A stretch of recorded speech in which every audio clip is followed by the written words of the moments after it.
Hi, this is Divya, Assistant Professor, Biomedical Engineering Department in the SNS College of Technology. In this video, we are going to see about hydraulic actuators. This video is a continuation of the previous video where we have saw the block diagram of hydraulic actuator. Here is the explanation for it, right?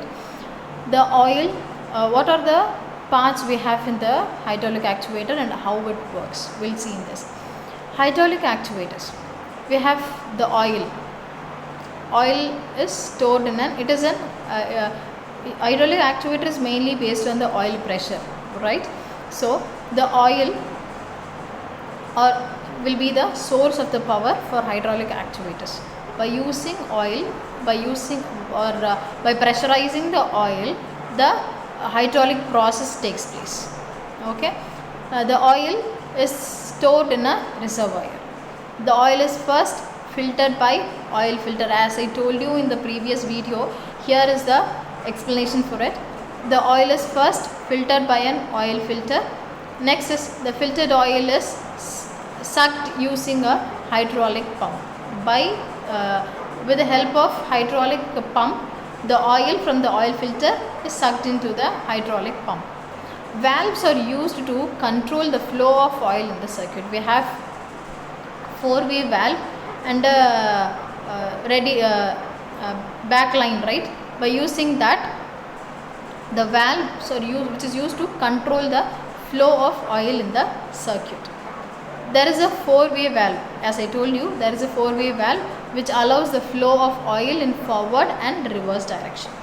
The four-way valve, which contains four ways, which is used to allow the flow of oil in forward and reverse direction.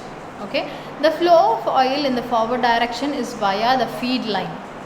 Okay, the forward direction of the oil is flowed with the help of feed line, and in the reverse direction it is via the return line. As I told you in the diagram, the flow of oil in the forward direction is via the feed line, and in the reverse direction, which is in the return line. Okay, the pressurized oil actuates a piston inside the cylinder, which causes the actuation of joints of the robots. Okay, the pressured oil actuates in a piston inside the cylinder, which causes the actuators, that is joints of the robots, to move. By pressurizing the oil in a piston inside the cylinder will have a piston. Okay, when that is pressurized, the joints of the robots will be moved. Okay, next we have an accumulator. In the diagram we'll have an accumulator is a storage device which can be used when there is a sudden demand in power. When we have a sudden demand in power to the robots, we'll have a storage device called accumulator where we can store the power in it, right? The inertial load, linear spring and viscous damper represents the mechanical system of the robot. Inertial load, linear spring, that is the pressure, linearly springing out, pressuring it, and viscous damper, the viscosity of the oil will be very much more than when compared to the oil, compared to water, right? The viscosity damper represents, these three represents the mechanical system of the robot. When these three things are equal, the mechanical system, that is the movement of the robot, will be very easier and accurate. Okay, an important attribute to be selected in the bulk modules of the oil. An important attribute to be selected is a bulk modulus of the oil. How many quantity of an oil which we going to take, right? If the bulk modulus of oil is high, the robot is stiff, quick responding, and the pressure build up is faster. As I told you, the bulk modulus, if the oil is the bulk modulus of the oil is high, the robot will be very stiff, and the responsibility, very stiff, and the it will act very quickly, that is the responding system of the robot will be very quick, and pressures build up is fast. It will as I told you, it respond quickly. The same thing, the movement, the action of the robot will be very fast.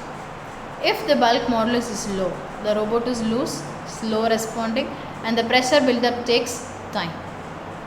Okay, when the bulk modulus of an oil is high, the robot is stiff, quick responses, and pressure build-up will be faster.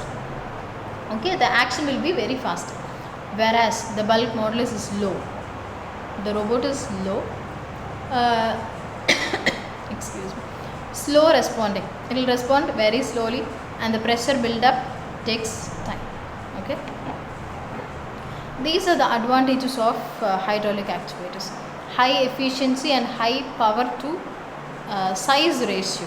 It will give high efficiency and high power to size ratio. How the size of an reservoir, how the size of the actuator differs.